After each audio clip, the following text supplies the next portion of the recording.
Hai, anda bersama kami di Amans. Hari ini kita akan membuat pandang pertama terhadap peranti terbaru daripada Realme yang baru sahaja memasuki ke Malaysia tapi belum lagi dijual buat masa ini.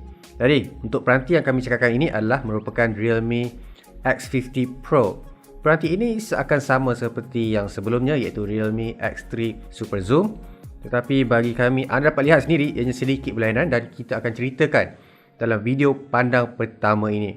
Jadi, pertama sekali, apa yang anda dapat lihat perbezaannya adalah dari segi rekaan. Walaupun secara kasarnya ianya tidaklah begitu banyak perubahan, cuma warnanya saja. Melihat kacanya di bahagian belakang yang melengkung, sama juga seperti tetapan kamera yang menegak, tetapi anda mungkin tidak nampak seperti apa yang ada pada X3 Super Zoom, seperti kamera yang mempunyai rekaan bentuk yang petak. Di bahagian bawah terletaknya penjenamaan Realme dan sedikit info mengenai kamera ini, iaitu AI Quad Camera, iaitu 4 kamera di bahagian belakang. Kemasan kaca ini kelihatan seperti matte finish, tetapi kata Realme, ini merupakan rekaan haze ataupun boleh dikatakan akan menampakkan ia kurang memantulkan cahaya. Jadi apabila anda gunakan di luar, ia tidaklah menarik perhatian sangat. Warna hijau yang kami gunakan merupakan moss green, tetapi tidak seterang seperti Huawei Nova series, yang mana pada pandangan kami sendiri, warna ini lebih menyelah dan lebih senang untuk dipandang. Di sekeliling peranti tidak banyak yang dapat kami cakapkan, seperti sebelah kanan meletakkan butang kuasa ataupun menghidupkan peranti. Di bahagian bawah terletaknya pembesar suara dan juga port sambungan USB Type-C dalam SIM. Di sebelah kiri pula merupakan butang untuk arah suara. Jika anda perasan juga, tidak terdapat sebarang port sambungan 3.5mm biji audio, sama seperti Realme X3 Super Zoom. Kita cerita pula di bahagian hadapan peranti. Realme X50 Pro ini menggunakan skrin sebesar 6.4 inci berteknologikan Super AMOLED. Jadi jika anda melihat YouTube, Facebook ataupun ketika menata skrin sekalipun, ianya nampak sangat terang dan juga hitam akan lebih hitam. Tidak seperti teknologi IPS LCD dan sebagainya. Kemudian seperti yang kami cakapkan, ianya menggunakan teknologi skrin yang rata, jadi tiada lengkung yang pelik dan sebagainya.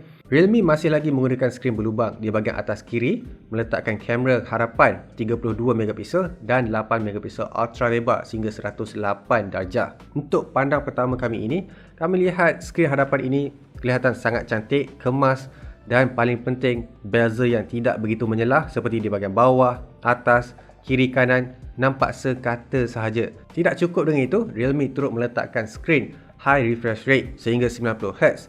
Jadi jika anda ingin menata dengan lebih smooth, dengan lebih baik dan lebih lancar, ini adalah peranti yang anda cari. Bercakap mengenai spesifikasinya pula, ianya menggunakan spesifikasi tertinggi yang boleh ditawarkan buat masa ini, iaitu menggunakan chip pemproses Snapdragon 865. Jadi jika anda melakukan tugas-tugasan yang berat, tugasan-tugasan seperti menggunakan grafik ataupun bermain permuah, ini adalah peranti yang anda cari. Seperti 12GB RAM, 256GB SORAN, tambah lagi seperti yang kami cakapkan, Snapdragon 865 akan membantu anda untuk membuat segala kerja dengan lebih baik dan juga lancar. Kita akan terus bercakap mengenai kamera, iaitu sensor di bahagian belakang ini merupakan 64MP, 8MP, 12MP dan 2MP. Kamera utamanya ianya menggunakan sensor sejenis Samsung, iaitu ISOCELL GW1 sensor. Kami akan bercakap mengenai kamera utamanya, iaitu 64MP, berkemampuan menangkap video sehingga 4K, tetapi buat masa ini Realme hanya menawarkan 30fps saja untuk 4K. Kemudian 8MP ultra wide, 12MP telefoto, tetapi hanya 2 kali saja, tidak seperti yang sebelumnya ataupun Super Zoom sehingga 50 kali. Selain daripada itu, sensor ini juga turut menawarkan mode tema gelap, panorama, slow motion dan sebagainya untuk anda menangkap gambar dengan lebih cantik dan juga kemas dengan peranti Realme X50 Pro. Sama juga seperti kamera hadapan, meletakkan 2 kamera iaitu 32MP dan 8MP ultra lebar dengan kadar sudut 105 darjah, membantu anda menangkap gambar ataupun swafoto dengan lebih luas ataupun unik. Ianya menggunakan sistem operasi Realme UI 1.0 berasaskan Android 10. Jadi anda akan dapat segala perks ataupun fungsi-fungsi yang baru seperti screen recording, dark mode untuk merekod segala aktiviti yang anda lakukan ataupun ingin tunjuk kepada rakan-rakan, ataupun anda ingin menunjukkan kepada rakan-rakan anda ketika bermain permuah, anda boleh melakukan itu dengan sistem operasi Realme UI ini. Tidak lupa juga seperti focus mode untuk membantu anda tidak kekal melihat pada skrin sahaja ataupun melihat pada notifikasi.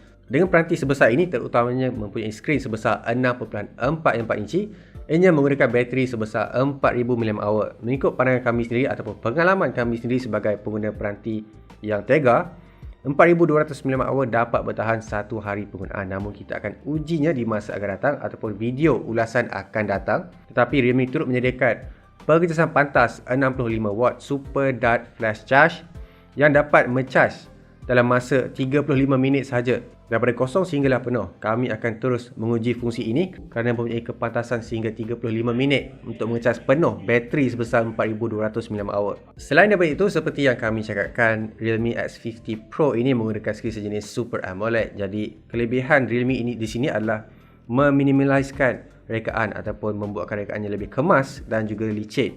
Antaranya adalah meletakkan under display fingerprint pada skrin. Dengan ini anda tidak dapat melihat sebarang bulat ataupun bonjol yang pelik, mengganggu dan sebagainya kerana terbina pada skrin sahaja dan berkelajuan 0.27 saat antara yang terpantas juga untuk pengimbas siap jari. Kami di sini sangat berminat dan juga cukup teruja untuk melihat apa lagi Realme X50 Pro dapat tawarkan kepada kami sendiri. Jadi apa kata anda mengenai Realme X50 Pro ini? Adakah ini cukup untuk menarik perhatian anda ataupun menarik minat anda untuk membeli di masa ianya dilancarkan nanti? Sila tinggalkan komen di bawah. Bagi kami, ini cukup menarik, tetapi melihat pada harga yang bakal ditawarkan, itu akan menjadi tanda tanya dan persoalan terakhir yang dapat kami jawabkan kepada anda. Seperti biasa, like, share dan subscribe. Kita berjumpa lagi di video seterusnya.